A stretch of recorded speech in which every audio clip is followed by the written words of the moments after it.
अस्सलामुअलैकुम। तो एक बात मैं आप लोगों से कहूँगा कि पूरी 9, 10 first year second year in चारों क्लासों में जो सबसे ज़्यादा मुश्किल बुक है वो है केमिस्ट्री, क्योंकि इसमें ऑर्गेनिक और इनऑर्गेनिक केमिस्ट्री बहुत है। ठीक है, और साथ ही साथ इसमें एक और मसला भी है कि इसमें ना बहुत ज़्यादा चीज़ों को आपको रट्टा लगाकर याद रखना पड़ता है। लेकिन आज आपका सरफेस आपके लिए एक आसानी कर देता है, आपको मोस्ट इंपॉर्टेंट क्वेश्चंस बता देता है ताकि आप लोग आसानी से पास कर सको और पढ़ाई से आप लोगों का दिल ना हटे। एक बात बताऊं, जब कोई मशीन मंगवाई जाती है ना कहीं से, किसी बाहर मुल्क से, तो उस मशीन का कारीगर भी मंगवाया जाता है बाहर ही मुल्क से। जैसे कोई अमेरिका से मशीन मंगवाई जा रही है, जैसे यूएसए से कोई मशीन मंगवाई जा रही है पाकिस्तान में, तो क्या करा जाएगा, अमेरिका से सिर्फ मशीन नहीं आएगी बल्कि मशीन का कारीगर भी आएगा ताकि मशीन को चलाना सिखाया जा सके। ऑपरेटर भी आएगा ताकि मशीन को ऑपरेट करना सिखाया जा सके, मशीन को सही करना सिखाया जा सके या मशीन को यूज़ करना सिखाया जा सके। इसी तरह से जब इतनी ज़बरदस्त आपने केमिस्ट्री की बुक दे दी है तो इतने ज़बरदस्त तरीके से आप बच्चों को पढ़ाएं भी कि उनको ये चीज़ समझ में आए। बताए, इसमें ना टीचर का बहुत ज़्यादा टाइम और बहुत ज़्यादा एनर्जी जाती है। यकीन मानो ये वाहिद बुक है पूरे बोर्ड की या first year second year 9 matric सबको मिला लो, सब में ये वाहिद बुक है जिसमें टीचर को सबसे ज़्यादा मेहनत करनी पड़ती है बच्चों को समझाने के लिए। जब भी बहुत सारे कोचिंग जो है वो 1-1 लाख रुपए तक टीचर्स को दे रहे होते हैं केमिस्ट्री पढ़ाने का, और यहीं पर बच्चा फंसता है सबसे ज़्यादा, खुद कुछ नहीं कर पा रहा होता क्योंकि रट्टे लगाएं तो कैसे लगाएं, बैकग्राउंड नहीं पता होता केमिस्ट्री का, केमिस्ट्री घुमा रही होती है। फिजिक्स में आप न्यूमेरिकल डाल दो चैट जीपीटी पे, आपको आंसर मिल जाएगा, या कहीं भी डाल दो गूगल वगैरह पे आंसर निकल आएगा। मैथ में भी ऐसा ही है, और मैथ में कम है लेकिन थोड़े बहुत मिल जाते हैं, लेकिन केमिस्ट्री में बिल्कुल भी नहीं मिल पा रहा होता। आप डाल के चेक करो चैट जीपीटी पे, चैट जीपीटी सही नहीं दे पाएगा। नोट में कुछ लिखा होगा, चैट जीपीटी पे कुछ और लिखा होगा, तो बिल्कुल ही समझ नहीं आएगा। तो इसलिए मैंने कहा कि मैं ज़रा आपको इसका गैस पेपर दूं ताकि आप बच्चों के लिए आसानी हो, और बस ये है कि मेरे को ना अपनी दुआओं में याद रखिएगा। ठीक है, चलो शुरू करते। अच्छा, एक और बात यह है कि इसका जो सॉल्व है ना वो भी मिलेगा आपको। अब देखो हमने आपके लिए कितनी ज़्यादा मेहनत की है कि इसको सॉल्व भी किया। इसका सॉल्व आपको मिलेगा ग्रुप्स में। देखो, अगर मैं सिर्फ इस गैस पेपर के लिए ही फीस लूँ ना तो भी फीस कम है, क्योंकि इतना ज़बरदस्त तरीके से हमने इसे सॉल्व किया है। इसकी फ़ीस जो है वो मतलब ग्रुप की फ़ीस 2000 रुपये है, इससे कम नहीं होगी। ऐड हो जाना, उसमें इसका सॉल्व मिल जाएगा। इसका क्या, तमाम सब्जेक्ट का सॉल्व मिलेगा और गैस पेपर नोट्स मिलेंगे। ठीक है, चलो आओ। एमसीक्यूज़ आपने 10 के 10 करने, उसमें कोई रियायत नहीं है। 10 पूरे एमसीक्यूज़ आपने कवर करके जाने हैं, और इंशाल्लाह उम्मीद है इन ही एमसीक्यूज़ में से आपके बोर्ड के एमसीक्यूज़ भी क्लियर हो जाएंगे। 13 चैप्टर हैं, हर में 10 हैं, तो अगर आप 3-4 घंटे बैठकर देते हो ना तो आपको तमाम चैप्टर्स के एमसीक्यूज़ कवर हो जाएंगे। इसलिए एमसीक्यूज़ ज़्यादा टाइम नहीं लेंगे। अच्छा, अब आ जाते हैं शॉर्ट क्वेश्चंस पर। न्यूमेरिकल्स को अलग नहीं किया गया है, इसी में डाल दिया है शॉर्ट क्वेश्चंस में जहां जहां पर होंगे। तो टोटल आपने 5 क्वेश्चंस करने हैं, जिसमें क्वेश्चन नंबर 2 में पार्ट्स बने हुए हैं। अच्छा, क्वेश्चन नंबर 2 जो है वो 2024 में आ चुका है। ठीक है, हमने यहाँ मेंशन कर दिया कि कौन सा क्वेश्चन 24 में आया, क्योंकि ये बुक आज से कुछ 1-2 साल पहले ही चेंज हुई है, तो ये नई बुक ही है एक तरह से। तो एयर मेंशन कर दिया, जिस क्वेश्चन के आगे एयर मेंशन है उसे जरूर करना। जैसे for example, right the balance equation for the following chemical process. तो ये जो केमिकल प्रोसेस लिखे हैं इसके लिए बैलेंस इक्वेशन आपने लिखनी है, केमिकल इक्वेशन लिखनी है। तो केमिकल इक्वेशन कैसे प्रिपेयर करनी है वो भी मैं बताता हूँ वीडियो में। तो आपने ये 5 क्वेश्चंस को यहाँ पर प्रिपेयर करना है जो कि बराबर में चलना है। लॉन्ग इसमें से सिर्फ 10 2 दिए हैं। अब देखो, पूरे चैप्टर में से सिर्फ 7 क्वेश्चंस करने हैं, जबकि बुक उठा के देखो कम से कम आपको 15-20 क्वेश्चन मिलेंगे, लेकिन जस्ट 7, आधे का आधा हो गया है। 20 क्वेश्चन को भी हमने आधा कर दिया। अब इससे कम करेंगे तो लगने के चांसेस बहुत कम हो जाएंगे। ठीक है, चलो पहला चैप्टर हमारा हो गया। मैं वीडियो के आखिर में आपको बताऊंगा या वीडियो के दरमियान में आपको बताऊंगा कि आपने केमिस्ट्री की तैयारी करनी कैसे है। मैंने एक वीडियो बनाई भी थी, तो मैं इस वीडियो में भी बताऊंगा। दूसरा चैप्टर है chemistry of outer transition element. ठीक है, ये भी इनऑर्गेनिक से ही रिलेटेड चैप्टर है। एमसीक्यूज आपने तमाम करने हैं, 10 एमसीक्यूज करने हैं आपने। ठीक है, अच्छा, अब शॉर्ट क्वेश्चंस में आईयूपी एक नेम आपने बताने हैं।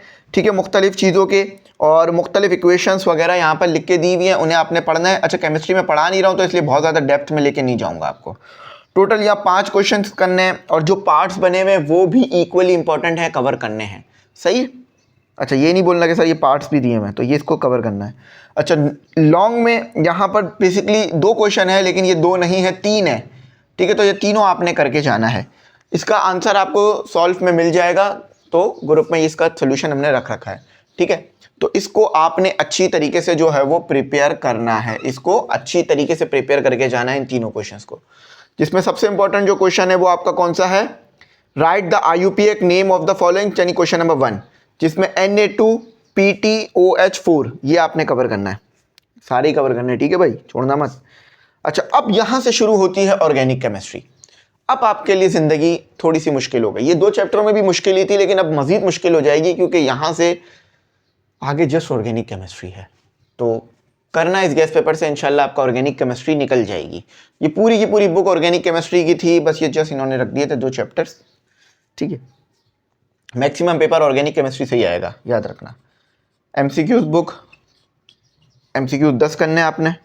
ठीक है, अच्छा कुछ चीज़ें आसान भी हैं, तो ये शॉर्ट क्वेश्चंस आपने यहाँ पर 5 करने हैं। ठीक है, लॉन्ग क्वेश्चंस आपने यहाँ पर 2 करने हैं। ये तरतीब आपने फॉलो करनी है। और जिसमें सबसे मोस्ट इंपॉर्टेंट क्वेश्चन कौन सा है, describe the natural source of organic compound. Organic compound का जो नेचुरल सोर्स है वो आपने बताना है। ठीक है, अच्छा अब आ जाते हैं नोमेनक्लेचर ऑर्गेनिक कंपाउंड्स। वो जो नोमेनक्लेचर होते हैं ना, इथाइन और ये सब, इथीन वगैरह, ये सब इसमें आ रहा होता है आपके पास। तो अब थोड़ा न्यूमेरिकल टाइप चीज़ें शुरू हो जाती हैं, लेकिन ये बहुत ज़्यादा ना कॉन्सेप्ट बेस्ड चीज़ें होती हैं। तो अब आ जाते हैं चैप्टर नंबर 4 की तरफ। MCQs अगेन 10 करने। अब देखो ये कंपाउंड्स बने हुए आ रहे हैं, ये बने हुए आ रही हैं तमाम चीज़ें, इन्हें आपने करना है। IUPAC नेम आपने इधर भी बताना है। तो ये आपने MCQs मतलब शॉर्ट क्वेश्चंस आपने करने हैं। यहाँ पर थोड़ा सा बड़ा लग रहा होगा, लेकिन ये सारे आपने कवर करने हैं 5। टीचर अगर आपको कॉन्सेप्ट क्लियर कर देगा, ये सारे आसान हो जाएंगे, ये मुश्किल नहीं रहेंगे। ठीक है, लॉन्ग क्वेश्चंस आपने करने हैं 2 ऑर्गेनिक केमिस्ट्री, और जिसमें सबसे ज़्यादा जो इम्पोर्टेंट है वो है क्वेश्चन नंबर 1,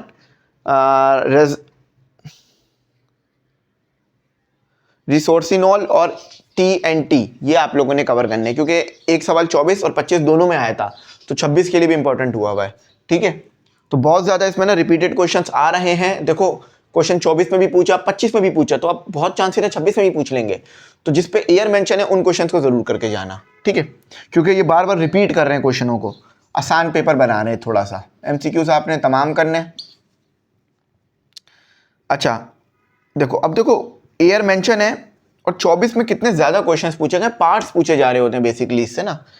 तो ये आपको 5 क्वेश्चंस जो हैं वो कवर करने हैं। ठीक है, ये 5 क्वेश्चंस आपको कवर करने हैं। अच्छा, लॉन्ग क्वेश्चंस की तरफ देख लो। लॉन्ग आपको ये 2 क्वेश्चन करने हैं, जिसमें मोस्ट इंपॉर्टेंट क्वेश्चन है आपका question number 1, what is mean by organization in orientation in benzene, what are ortho, para and meta director group, give example for each, give the equation for the preparation of M triethylene with from benzene. थोड़ी pronunciation मेरी आगे पीछे ही होगी, क्योंकि मैं आपको chemistry नहीं पढ़ाता, आपको ये बात अच्छी तरीके से इल्म में है। जिस लेवल की यहाँ पे इन्होंने केमिस्ट्री रखी हुई है ना, यकीन मानो ये BS लेवल की केमिस्ट्री है, बैचलर वाली यूनिवर्सिटी लेवल की केमिस्ट्री है ये। लेकिन जिसे बच्चे को समझ में आ जाए ना केमिस्ट्री, यकीन मानो उसका फ्यूचर ब्राइट हो जाता है। जिस यूनिवर्सिटी में भी हाथ रखे ना, एडमिशन मिल जाता है। 2 चीज़ें बच्चों को बस परेशान करती हैं, केमिस्ट्री और मैथ। केमिस्ट्री और मैथ में अगर ये स्ट्रांग हो जाए ना, फिर ये किसी से कुछ नहीं पूछते, खुद ही करते हैं चीज़ें, खुद ही ज़िंदगी में आगे बढ़ते हैं। अच्छा, शॉर्ट क्वेश्चंस यहाँ पर आपने करने हैं 5। ठीक है, लॉन्ग क्वेश्चन आपने यहाँ पर करने हैं 2। ये तरतीब है जिसे आपने जो है वो फॉलो करना है। अच्छा, मोस्ट इंपॉर्टेंट क्वेश्चन बताता हूँ, जिसमें मोस्ट इंपॉर्टेंट क्वेश्चन है आपके पास question number 1, what is nucleophilic substitution reaction, sorry nucleophilics होता है शायद, मैं फिर कह रहा हूँ मेरी प्रोनाउंसिएशन इसमें थोड़ी ख़राब ही होगी, क्योंकि मैं ये नहीं पढ़ा रहा, गैस पेपर जस्ट शेयर कर रहा हूँ मैं। ये गैस पेपर मैंने नहीं लिखे हैं, ये हमारे मैकेनिकल इंजीनियर जो है ना, उन्होंने लिख के हमें ये दिए हैं। ठीक है, उनके 80+ नंबर आते ही थे मेरे ख्याल से, इसमें परसेंटेज में बोल रहा हूँ।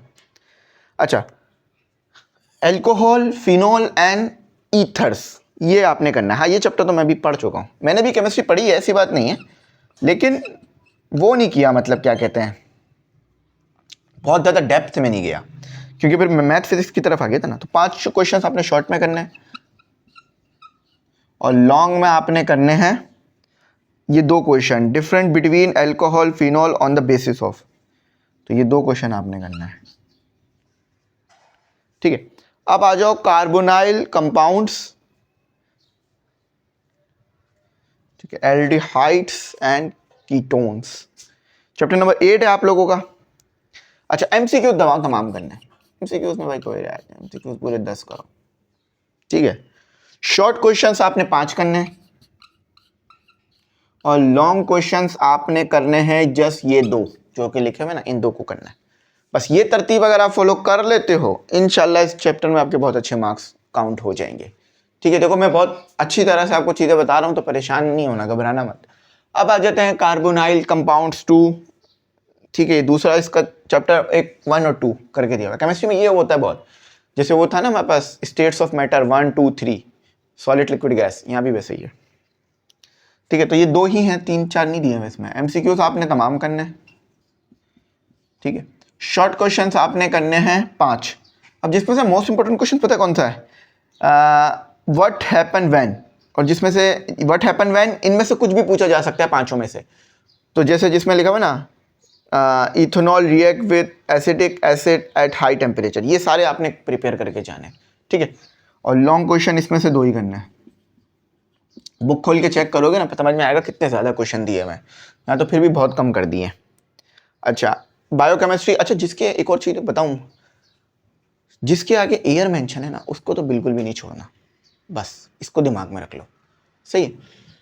और केमिस्ट्री की तैयारी का ना तरीका ये है कि लिख के तैयारी करो, चीज़ों को लिखो, बार बार लिख के तैयारी करोगे ना, केमिस्ट्री की तैयारी हो जाएगी। बायोकेमिस्ट्री एमसीक्यूज आपने ये तमाम करना है। अच्छा, शॉर्ट क्वेश्चंस आपने ये 5 करना है और लॉन्ग क्वेश्चंस आपने ये 2 करना है। ये तरतीब फॉलो करनी है। इंडस्ट्रियल केमिस्ट्री, अच्छा ये बायोकेमिस्ट्री और इंडस्ट्रियल केमिस्ट्री और इन्वायरमेंटल केमिस्ट्री, ये तीनों फील्ड्स होती हैं अलग अलग। देखो यहाँ तीनों एक साथ पढ़ा दिया आप लोगों को, लेकिन इंट्रोडक्शन है ये, अब थोड़ा आसान है। सबसे ज़्यादा तो मुश्किल थी ना आपकी केमिस्ट्री, वो ऑर्गेनिक केमिस्ट्री से लेकर यहाँ तक थी, कार्बोनाइल कंपाउंड्स। अब थोड़ा आसान है यहाँ से, अब ज़्यादा मुश्किल नहीं है, ठीक है। देखो कितने छोटे छोटे से नॉर्मल से क्वेश्चन दिए हैं, वहाँ तो क्वेश्चन भी नॉर्मल नहीं है। इंडस्ट्रियल केमिस्ट्री एमसीक्यूज आपने तमाम करने हैं। ये 5 क्वेश्चन हैं जो चल रहे हैं, इन्हें आपने करना है प्रिपेयर शॉर्ट में, और अगेन लॉन्ग में हमने वही 2 क्वेश्चन रखे हैं, ठीक है। अच्छा, इन्वायरमेंटल केमिस्ट्री एमसीक्यूज आपने अगेन तमाम करने हैं। शॉर्ट क्वेश्चंस आपने अगेन 5 करने हैं, ठीक है। अच्छा, जिसमें मोस्ट इंपॉर्टेंट जो क्वेश्चन है ना वो ये वाला है, how is ozone layer formed, what are the cause of its depletion. Environmental chemistry में हमेशा आपको ओजोन वगैरह के बारे में पढ़ाया जा रहा होता है, और इन्वायरमेंटल फिजिक्स भी होता है एक सब्जेक्ट और एक कोर्स, ठीक है। तो ये 2 लॉन्ग। अब आ जाता है स्पेक्ट्रोस्कोपी, जिसके अंदर आप जो है वो क्रिस्टल के स्ट्रक्चर को और मुख्तलिफ चीज़ों को पता कर रहे होते हो। तो एमसीक्यूज आपने अगेन तमाम करने हैं। शॉर्ट क्वेश्चंस इसमें आपने 5 करने हैं, 5 ही दिए हैं, देखा तब 5 ही दिए हैं। लॉन्ग क्वेश्चन आपने जो है वो 2 करने हैं। ये तरतीब है, इसे आपने फॉलो करना है। मैंने आपको हर चीज़ें बड़ी खोल के डिटेल में बता दी। अच्छा, हमारा जो फिज़िकल कोचिंग है उसमें भी हम गैस पेपर्स वगैरह और ये चीज़ों को फॉलो कर कर आपकी खुद से तैयारी करा रहे हैं। अच्छा, जो फिज़िकल कोचिंग है उधर मैथ फिज़िक्स मैं खुद पढ़ा रहा हूँ, तो आप आना चाहो तो आ सकते हो, लोकेशन ले लेना, ठीक है, लोकेशन मिल जाएगी। तो ये सारी तरतीब है, इसे अच्छी तरह से फॉलो करना। अगर इस गैस पेपर को आप कर ले तो इंशाल्लाह 85% तक नंबर आ जाएंगे आसानी से। परसेंटेज बता रहा हूँ, 85% आराम से कर लोगे। सबसे ज़्यादा सप्लियाँ किन सब्जेक्ट में आती हैं? Math, physics, chemistry. और मुझे ऐसा लगता है कि सबसे ज़्यादा सप्ली मैथ में आती है, फिर केमिस्ट्री में, फिर फिजिक्स में आती है। बहुत ही कम सप्लियाँ देखी है मैंने फिजिक्स में। जो बच्चे मुझसे पढ़ते हैं अमूमन पास कर जाते हैं, शायद ग्रेड उनका सी बन जाए या कम आ जाए, लेकिन वो पास ज़रूर कर लेते हैं आसानी से। लेकिन केमिस्ट्री को वो पास भी नहीं कर पा रहे होते, 12-12, 13-13 नंबर ला रहे होते हैं। 12-12, 13-13 नंबर का मतलब तो ये है कि आपने सिर्फ 5-6 क्वेश्चन ही अटैम्प्ट करे होंगे, वो भी गलत होंगे, या 3-4 क्वेश्चन अटैम्प्ट करे होंगे और वो भी गलत होंगे। उस सिचुएशन में ये नंबर आते हैं। अगर आप पूरा पेपर अटैम्प्ट करो ना, कभी भी फेल नहीं होगे, कम से कम भी आप 50-60 नंबर तो ईजिली निकाल लोगे। तो अब इस बार सही से करना है इसको, ठीक है। यहीं तक रखता हूँ। Thanks for watching. अल्लाह हाफिज़। कीमती दुआ में ज़रूर याद रखना।